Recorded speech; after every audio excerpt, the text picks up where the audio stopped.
찬송 부르겠습니다. 425장입니다. 찬송가 425장 부르겠습니다.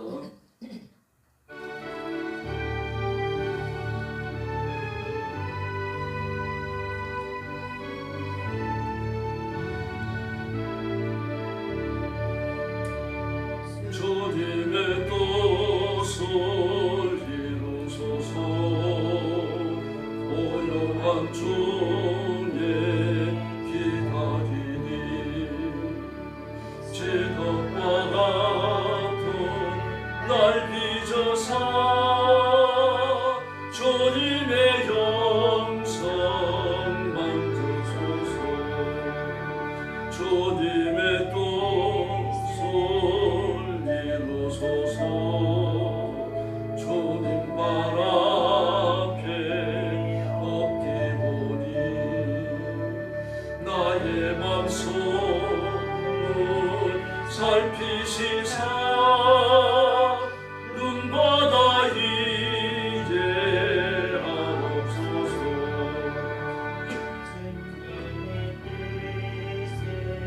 기도소서. 병들어 몸이 피곤할 때 원너의 손을 내게 펴사 건강케 하여 주옵소서.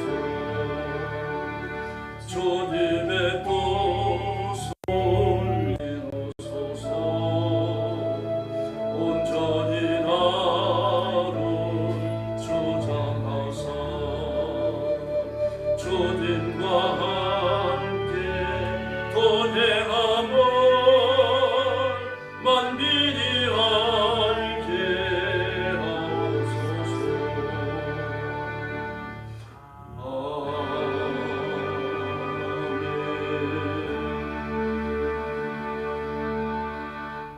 426장 부르겠습니다. 426장입니다.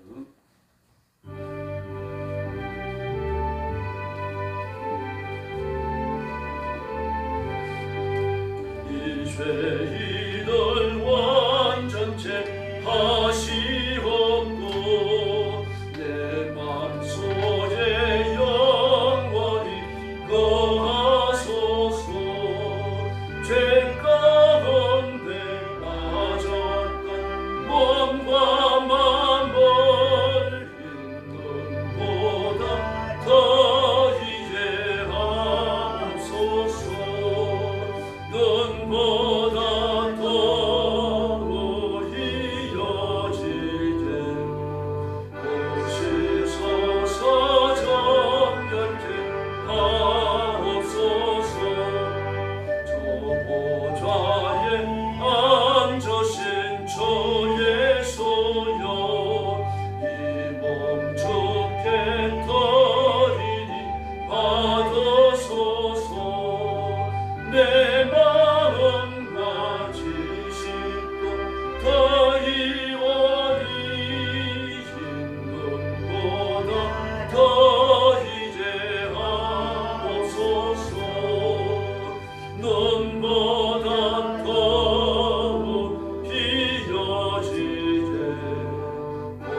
전능하신 아버지 하나님, 천지의 창조주를 믿습니다.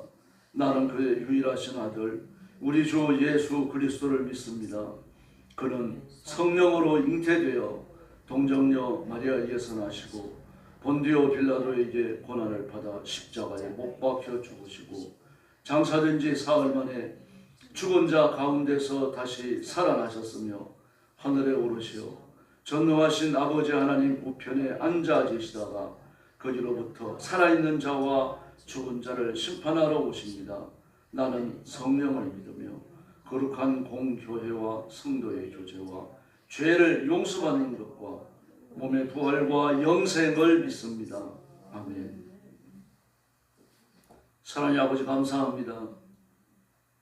오늘 아침도 거룩한 자리로 저희들을 부르시고 하나님께 경배와 찬양을 바치며 예배하도록 복 주시니 감사합니다. 이 시간 주의 성령께서 능력으로 임하여 주시고 우리가 먼저 성결을 읽고 하나님께 바칠 만한 깨끗한 예물들이 되게 하여 주시옵소서.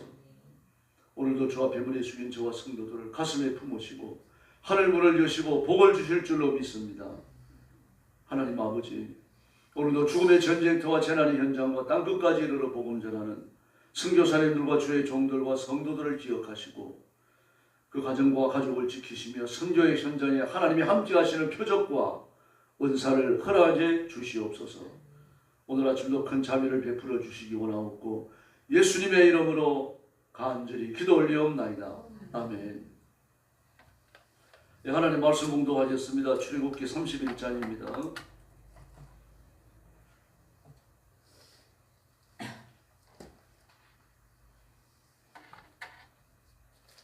출애굽기 31장입니다. 1절 말씀부터 제가 먼저 봉독하겠습니다. 여호와께서 모세에게 말씀하여 이르시되 내가 유다 지파 후레 자손이요 우리의 아들인 부사레를 지명하여 부르시고 하나님의 영을 그에게 충만하게 하여 지혜와 총명과 지식과 여러 가지 재주로 정교한 일을 연구하여 놋과 은과 금과 은과 놋으로 만들게 하며 보석을 깎아 물리며 여러 가지 기술로 나무를 새겨 만들게 하리라. 내가 또 단지파 아히사막의 아들 오홀리압을 세워 그와 함께하게 하며 지혜로운 마음이 있는 모든 자에게 내가 지혜를 주어 그들이 내가 네게 명령한 것을 다 만들게 할지니 온 희막과 증거궤와 그 위에 속죄소와 희막의 모든 기구와 상과 그 기구와 승군 등장대와 그 모든 기구와 분향단과 본제단과 그 모든 기구와 물두병과 그 받침과 제사장을 행할 때에 입는 정교하게 짠 의복 곧 제사장 아론의 청이와 그의 아들들의 옷과 간이와 성수의 향기로운 향이라. 무릇 내가 내게 명령한 대로 그들이 만들지니라. 여호와께서 모세에게 말씀하여 이르시되 너는 이스라엘 자손에게 말하여 이르기를 너희는 나의 안식일을 지키라. 이는 나와 너희 사이에 너희 대대의 표징이니 나는 너희를 거룩하게 하는 여호와인 줄을 너희가 알게 함이니라. 너희는 안식일을 지킬지니 이는 너희에게 거룩한 날이 됨이라. 그날을 더럽히는 자는 모두 죽일 자며 그날에 일하는 자는 모두 그 백성 중에서 그 생명이 끊어지리라. 엿새 동안은 일할 것이나 일곱째 날은 큰 안식일이니 여호와께서 거룩한 것이라. 안식일에 일하는 자는 누구든지 반드시 죽일지니라. 이같이 이스라엘 자손이 안식일을 지켜서 그것으로 대대로 영원한 언약을 삼을 것이니 이는 나와 이스라엘 자손 사이의 영원한 표징이며 나 여호와가 엿새 동안에 천지를 창조하고 일곱째 날에 일을 마치고 쉬었음이니라 하라. 마지막 절 같이 봅니다. 여호와께서 시내산 위에서 모세에게 이르시기를 마치신 때에 정겁한 돌을 모세에게 주시니 이는 돌판이요 하나님이 친히 쓰신 것이다. 아멘. 그 성막에 관계되는 다양한 기구들을 만들 사람들을 선택하시고 또 안식일에 관하여 명령을 하십니다. 1절 이하의 말씀을 보니까 내가 유다 지파 사람 후레의 손자 우리의 아들 부사레를 명하여 불러서 그에게 하나님의 영으로 충만케 했다라고 말합니다. 충만케 했다라는 이야기는 이 성령 보내신 성령님이 이 부사렐 나중에 오홀리압도 마찬가지입니다. 부사렐과 오홀리압의 그 안에 들어가시는 거죠. 고린도전서의 교훈처럼 육신 안에 들어가시는 겁니다. 들어가셔서 그 인격을 장악하시고 또 살아가는 모든 삶의 내용과 동화되어지십니다. 그러므로 성령님이 장악하시고 성령님이 이끄시게 하기 위하여 자신을 그 앞에 쳐서 복종시키는 그런 노력이 필요하다는 이야기입니다. 성령님은 인격적인 분이시죠. 우리도 아무리 친한 친구라고 하더라도 친한 친구가 싫다고 하면은 그 받아들이죠. 우리 하나님은 마찬가지입니다. 우리가 성령님께 굴복하면 성령님은 억지로 우리가 성령님의 뜻에 굴복하여 순종하기를 바라시는 것이 아니고 스스로 굴복하기를 바라시는 겁니다. 우리가 성령님께 굴복해서 성령님을 바라보고 스스로 성령님을 따르기를 바라시는 것이지 우리를 내려 꺾어가지고 억지로 순종하지 않은 그런 분이 아니시라는 얘기입니다. 그러므로 성령님이 우리의 인격과 동화되실 때 우리를 장악해서 다스리도록 자신을 드리는 것이 매우 중요합니다. 이 부사렐과 올리압도 마찬가지입니다. 더구나 부사렐 같은 경우는 해야 될 일들이 4절과 5절에 그렇게 지적되어졌죠. 금과 온과 노스로 아주 다양한 것을 깎고 두들려가지고 펴서 만들어야 됩니다. 그리고 5절 말씀에 보니까 보석을 깎아내는 일과 나무를 조각하는 일, 이거 전부 다 맡아서 직접 하고 또 그 6절 말씀에 보니까 지혜로운 마음을 가진 자들, 기술 가진 모든 사람들을 말하는 겁니다. 이 사람들이 함께 와서 그들을 돕는 겁니다. 돕는데 시키는 대로 하기에 또 기술들도 가르쳤겠죠. 이렇게 해서 하나님의 일을 해나갑니다. 부사렐은요, 올리압은 금과 은과 노소로 만드는 일, 또 보석을 깎아내는 일, 나무를 조각하는 일을 하지만 부사렐은 직물과 관련된 일을 합니다. 부사렐이라고 하는 이름 자체가 아버지의 장막 그런 뜻입니다. 그리고 그 아버지가 장막 만드는 장인이었다는 것을 알 수 있죠. 천막을 만들고 또 천막을 만드는 것과 관련되어진 다양한 기구들을 그것도 만들었을 겁니다. 부사렐이 그 아버지를 이어가지고 이름 자체가 아버지의 장막이에요. 그리고 휘장과 관련된 일, 성막을 짓는 일, 또 휘장과 성막 그것들과 관련되어진 직물과 관련되어진 다양한 일들이 있죠. 특별히 제사장의 옷이 있죠. 그걸 아주 정교하게 하나님께서 설계도를 도면으로 그리신 게 아니고 말로 그리셨어요. 그래서 그걸 읽어내면서 이해를 하고 제사장이 맞는 옷을 그렇게 만들어냈던 올리압입니다. 그래서 올리압과 부사렐은 하나님께서 명령하시는 대로 그렇게 일을 했습니다. 그러나 이 두 사람만 일을 한 게 아니죠. 기술 있는 모든 사람, 지혜로운 마음을 가진 모든 사람, 그 지혜로운 마음이라고 하는 것은 기술을 가졌다는 뜻입니다. 마음만 지혜로운 게 아니고 지혜롭다고 하는 것은 일반적 의미에서 지혜가 아니고 어떤 일을 정교하게 할 수 있는 지혜를 말합니다. 손으로 뭐 이렇게 나무를 이용해갖고 뭘 잘 깎아 만들든지 아니면은 저런 쇠를 가지고서 무슨 뭘 잘 만들어내든지 그런 기술자들이죠. 그 마음속에 있는 정교한 지혜로움이 있는 겁니다. 그 지혜로움을 손재주를 통해서 드러내는 거죠. 또 재본일을 하는 분들을 보면 아주 정교합니다. 보통 사람들은 재본일을 못하잖아요. 삐뚤빼뚤하게 되죠. 재본일 일자로 실밥 일자로 쭉 나타나도록 하고 말입니다. 또 그 마무리까지 해내고 풀리지 않도록 하고 그 전부 기술이죠. 그래서 마음에 들어있는데 그런 사람들을 향하여 지혜로운 마음이고 지혜로운 마음이 손재주를 통해서 겉으로 드러나니까 기술 있는 사람들이죠. 기술을 가진 사람들. 이런 사람들을 찾아내가지고 이 올리압과 부사렐에게 이 시중들도 그렇게 한 겁니다. 그래서 이 사람들이 하나님의 일을 하며 하나님의 그 손에 붙들려가지고 그렇게 성막과 관련된 모든 일들을 해왔던 겁니다. 뿐만 아니라 7절에 보니까 회막과 정거계와 그 위에 덮을 속죄판과 회막에 달린 모든 기구와 상과 거기에 달린 기구와 성금 등잔대와 거기에 달린 모든 기구, 분향단 뭐 이런 것들이 쭉 나열되어지죠. 또 10절 말씀에 보니까요. 제사장 일을 할 때 입는 잘 짠 옷, 그 제사장 아론의 거룩한 옷과 그 아들들의 옷과 성별하는 기름과 성소에 쓸 향기로운 향들 이런 것들을 명한 대로 만들어라 그렇게 말씀하십니다. 그 다음에 이제 안식에 관한 교훈을 주십니다.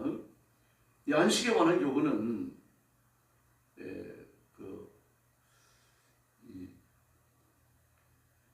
사람이 하나님을 섬기는 일을 쭉 해나가다가 보니까 안식일이 있어야 되겠다 그래서 생긴 게 아니고 하나님 명령이에요.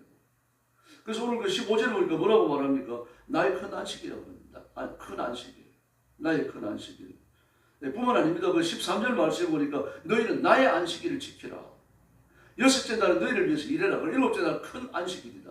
15절에 그렇게 말하죠. 나의 안식일, 큰 안식일. 예, 나의 안식일이라고 하는 이유는 17절 말씀에서 나와 이스라엘 자손 사이에 세워질 영화는 표징인데 이는 주가 엿새 동안 하늘과 땅을 만들고 일의 날이 쉬셨기 때문이다. 쉬셨다는 이야기는 일이 힘드니까 마치고 그렇게 좀 쉬셨다 그런 뜻이 아닙니다. 일이 힘든 건 사람이라 그런 거죠. 사람은 뭐 하루 일을 마치면 지치잖아요. 나이를 들면 뭐 한 달 전만 해도 지치고요. 또 나이가 더 많아지면 나들이만 나갔다 오더라도 지쳐버립니다. 그렇게 지치셨다는 얘기가 아니고 쉬셨다라는 말은 일을 마치셨다 그런 뜻입니다. 우리도 그런 말 많이 쓰잖아요. 자, 오늘은 쉬자 그러잖아요. 오늘은 쉬자. 오늘은 일 마치고 내일 다시 하자는 이야기 아니에요. 그런 뜻입니다. 하나님께서 이 온 우주, 온 세상 사람을 만드신 일을 다 끝내고 나니까 이제 더 이상 손댈 게 없으신 거예요. 손댈 게 없으시니까 이제 마쳤다. 바로 하나님이 온 세상을 지으셨음을 나타내는 표시, 그게 안식입니다. 표징이라고 그랬잖아요. 표징. 나의 안식이라고 하는 건 하나님으로부터 시작된 겁니다. 그럼 우리는 왜 일을 쉬어야 됩니까? 하나님 일을 쉬라고 명령하셨잖아요. 6일 동안 너희를 위해서 일해라. 노동을 위해서 일하고 품삯을 받기 위해서 일하고 돈 벌기 위해서 일해라. 그러나 일곱째 날은 돈 벌기 위해서 일하지 마라. 돈 버는 일을 하지 마라. 육신을 도모하는 일을 하지 말라는 얘기입니다. 그날 하나님만을 위해서 존재하는 날이 되게 하라는 얘기입니다. 하나님께 예배하고 좀 몸이 아픈 사람들을 돌아보고 성도들끼리 교제하고 성경도 공부하고 몸이 아픈 사람들에게 찾아가서 위문해주고 예배도 드려주고 뭐 그런 일을 하라는 얘기예요. 그 다른 날과 달라야 되는 거죠. 6일과는 표시가 나게 달라야 되는 겁니다. 그 달라야 되는 가장 큰 이채로움이 뭡니까? 노동을 쉬는 거예요. 노동이라고 하면 돈 버는 일 아닙니까? 너희를 위해서 돈 버는 일을 하지 말라. 돈 버는 건 너희 자신을 위해서 하는 거니까 돈 버는 일을 그만하고 나만을 위해서 그 날이 있게 해라 그런 뜻입니다. 그래서 그 안식일을 지키는 것은 표징이에요. 표징, 사인이라는 말인데 표시, 징조, 사인 그런 뜻. 이 자체가 회의 메시지예요. 우리가 안식일날 교회 나가서 예배 드리고 성도들끼리 교제하고 나가 전도하고 뭐 이런 건데요. 전부 다 뭡니까? 그 자체가 메시지입니다. 행위 메시지입니다. 우리는 창조주이신 하나님을 믿습니다라고 하는 메시지예요. 안식일날 가게를 열고 돈 벌기 위해서 일하면요. 하나님께 대한 욕이 됩니다. 그래서 오늘 뭐라고 말씀하십니까? 그 14절 말씀에서 그 나를 더럽히는 자는 그랬으면 반드시 죽이라. 그 나를 더럽히는 자, 그 나를 하나님을 위해서 하루를 사는 것이 아니고 돈 벌기 위해 사는 사람, 쾌락을 위해 사는 사람, 그 죽이라는 뜻입니다. 그래서 더럽힌다라는 말을 썼죠. 오염시킨다 그런 뜻입니다. 오염시킨다. 하나님의 세상을 더럽히는 더러운 행위를 말하죠. 하나님을 못 오가는 은행을 말합니다. 거룩한 것, 세상과 구별되어진 이 모든 것을 훼손하는 것들을 의미하는 겁니다. 그냥 우상을 숭배해서 안 되고 절에 다녀갖고 안 되고 뭐 여러 가지 더러운 일을 우상 숭배와 관련된 어떤 일도 평소에도 하지 말아야 되지만 하지 말아야 되는 겁니다. 육신을 도모하는 일, 쾌락을 도모하는 일, 육신적 만족을 도모하는 일, 그러나 쉬라고 이야기하십니다. 그러나 이제 21세기에 접어들면서 생활이 얼마나 복잡해졌는지 모릅니다. 그러니 겉으로만 보고서 우리가 저게 참 쾌락을 위한 일이다, 육신을 위한 일이다 또는 아니다 이거 구분하기 어려워졌습니다. 일주일에 괜히 앉아가지고 사물을 보고 막 사람을 만나가지고 스트레스 받는 사람은요. 안식일에 뒤어지면 그냥 쉬어서 안 되는 거죠. 쉬어서 안 되는 것이 아니라 육신을 위해 육신을 움직이지 아니하고 일주일을 보냈으면 육신을 움직이는 일을 해야 됩니다. 그게 중요한 거죠. 그래서 육신을 움직이지 않고 이렇게 하던 일을 갖다가 비틀어줘야 돼요. 비틀어주지 않으면 스트레스가 계속되는 겁니다. 육신을 움직이는 일을 할 수 있는 거죠. 뭐 그래 어떤 사람은 나는 육신이 쉬기 위해 가지고 골프 치러 간다 그러는데 좀 생각을 해봐야 되는 문제입니다. 뭐 그렇게 한다면 죄다라고 말하기도 어려운 부분이 있는 거예요. 지금 뭐 그렇게 생활이 복잡해졌어. 뭐 이렇게 안식일날 모여가지고 뭐 운동을 한다. 뭐 일주일 동안 돈 벌기에 바빴던 사람들 그런 사람들은 하루 짬을 내 가지고 그럴 수 있겠죠. 그 예배도 안 드리고 한다. 이게 문제가 되는 겁니다. 하나님께 예배하는 게 가장 우선입니다. 몸이 아픈 성도들을 돌아보는 게 우선이고요. 성경을 배우는 것이 우선입니다. 어쨌든 영적인 일을 하나님을 섬기는 일, 그리고 하나님을 섬기는 일은 이것을 풍성하게 하는 모든 일들을 안식일날 해내야 되는 거죠. 그래서 16절 말씀에 보니까 이스라엘 자손은 이 안식일을 영원한 언약으로 삼아 그랬습니다. 언약으로 삼아. 안식일을 지키는 것 자체가 언약이라는 얘기죠. 언약으로 삼아라. 너희와 나 사이에 있는 언약으로 삼아라. 그러므로 안식일을 안 지키면 언약이 깨진 거라는 얘기입니다. 무서운 말입니다. 그래서 죽이라고 말씀하시는 겁니다. 그 14절 말씀에서요. 그날 더럽히는 자는 반드시 죽여라. 그날에 일하는 사람은 누구든지 자기 결례로부터 제거될 것이다. 자기 민족으로부터 제거될 것이다. 끊어진다는 얘기죠. 죽는다는 얘기입니다. 근데 그거는 반드시 죽여야 한다라고 말했죠. 그런데 14절 하반절에 보니까 제거될 것이다 그랬습니다. 하나님이 죽이시겠다는 얘기입니다. 뭐 이렇게 무섭습니다. 안식일과 관련된 경우는요. 안식일을 어기는 것이나 우상을 숭배하는 것이나 뭐 별 무게가 다르지 않아요. 뭐 똑같이 그렇게 악하게 본 겁니다. 네, 그리고 18절 마지막 절에서요. 하나님께 손수 돌판에 쓰신 증거판 2개, 두 돌비 2개를 모세에게 주십니다. 들고 내려가서 이스라엘 백성들이 익히고 이대로 가르치고 지키게 하라고 하는 그 명령이죠. 그래서 하나님의 안식은 대단히 중요합니다. 창세기 2장 2절로 3절을 보면요. 하나님이 지으시는 일이 7째 날이 이럴 때에 마치니 그 지으시는 일이 다함으로 7째 날에 안식하십니다. 하나님이 7째 날을 복주사 거룩하게 하셨으니 이는 하나님이 그 창조하시며 만드시던 모든 일을 마치시고 이 날에 안식하셨습니다. 그렇게 말합니다. 그러므로 우리가 안식일을 지키는 것은 하나님의 창조에 대한 기념입니다. 그리고 창조주 하나님을 믿는다는 신앙의 고백입니다. 성경 말씀이 그렇게 되어 있습니다. 그래서 안식일을 지켜야 됩니다. 처음에 하나님의 안식일로 출발하죠. 그러니까 오늘 본문에 나오는 대로 안식일을 지켜야 됩니다. 안식일입니다. 성문화되어진 이 글자로 기록되어진 그 문서가 전달되는 거죠. 이게 모세오경입니다. 모세오경 10계명 새겨진 그 두 돌판입니다. 예. 그러므로 이 교훈은 안식일이 되어지면 나만 쉬는 게 아니죠. 내가 돈 주고 부리는 모든 사람들 다 쉬어야 됩니다. 노예가 쉬어야 돼요. 종도 쉬어야 돼요. 전부 다 쉬어야 됩니다. 짐승들까지 쉬어야 됩니다. 육수까지. 너나 내 가족이나 종들까지 출애굽기 20장 10절로 11절 이렇게 쉬라고 말씀을 하십니다. 또 레위기 25장에 보면 안식일을 지키라고 말합니다. 매 7년째가 되면 언제부터 7년째입니까? 애굽을 떠나는 날을 기점으로 해가지고 날을 카운트하는 겁니다.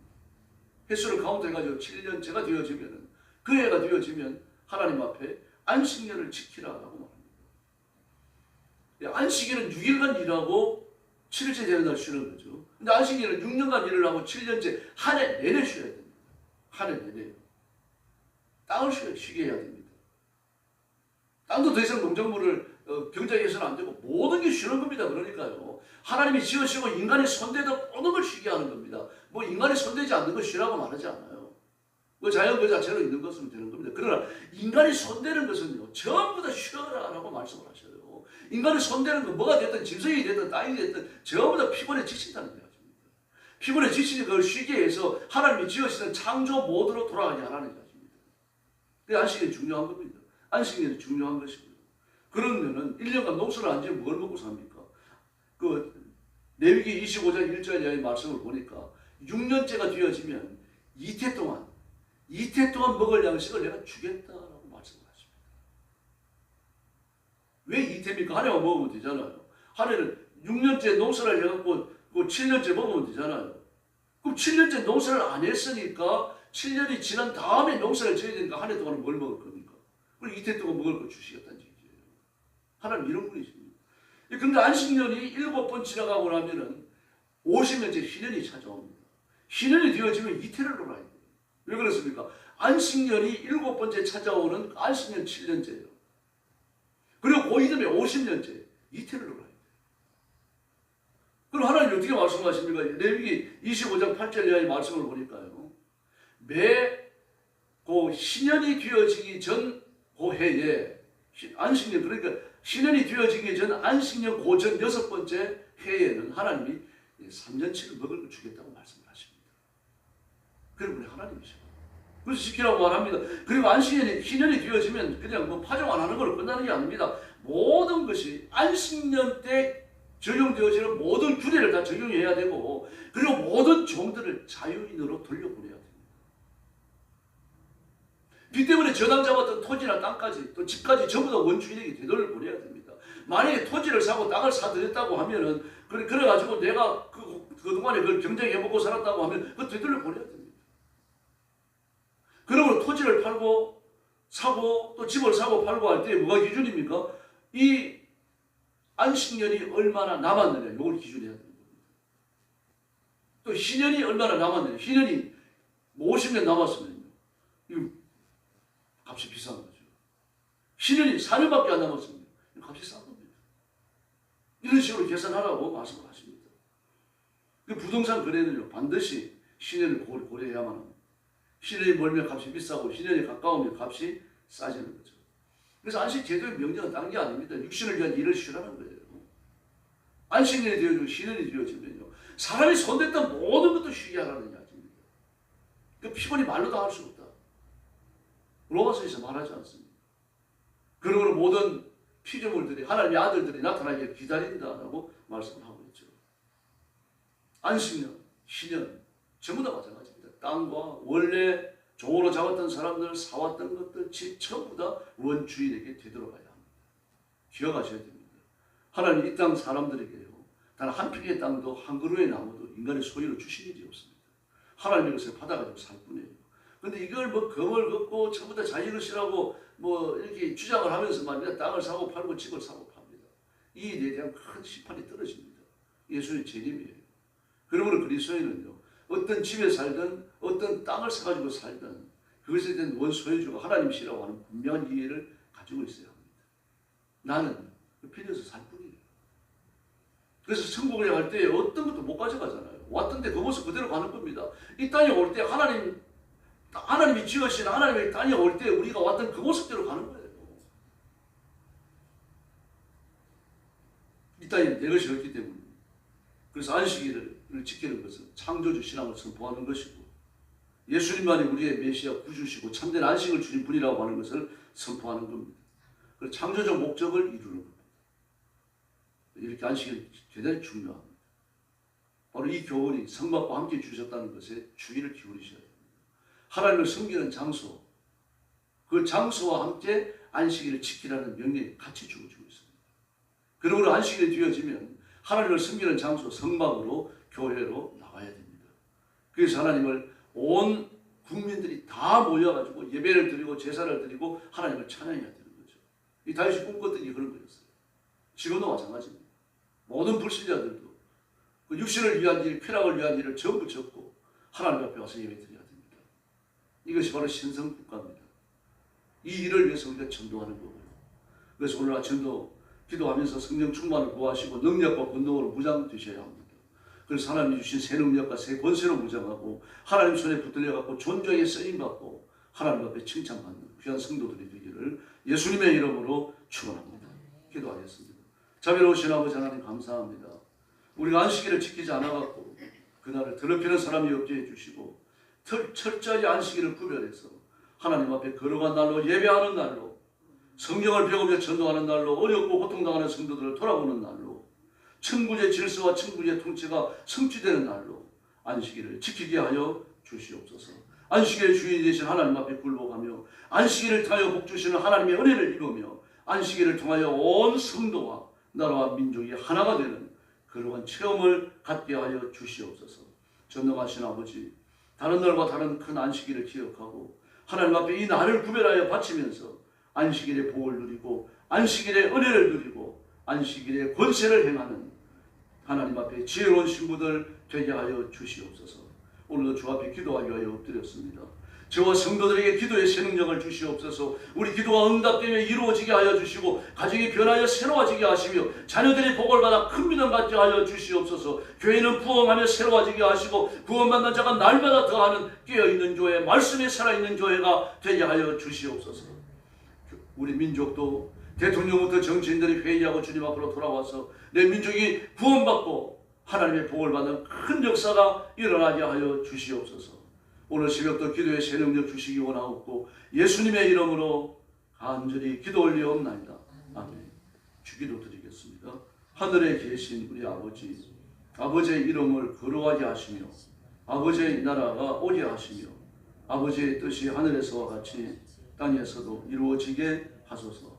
오늘 우리의 이제 일용할 양식을 주시고 우리가 우리에게 잘못한 사람을 용서하여 준 것 같이 우리 죄를 용서하여 주시고 우리를 시험에 빠지지 않게 하시고 악에서 구하소서. 나라와 권능과 영광이 영원히 아버지의 것입니다. 아멘. 합심 기도하겠습니다. 자비하신 아버지 하나님 감사합니다.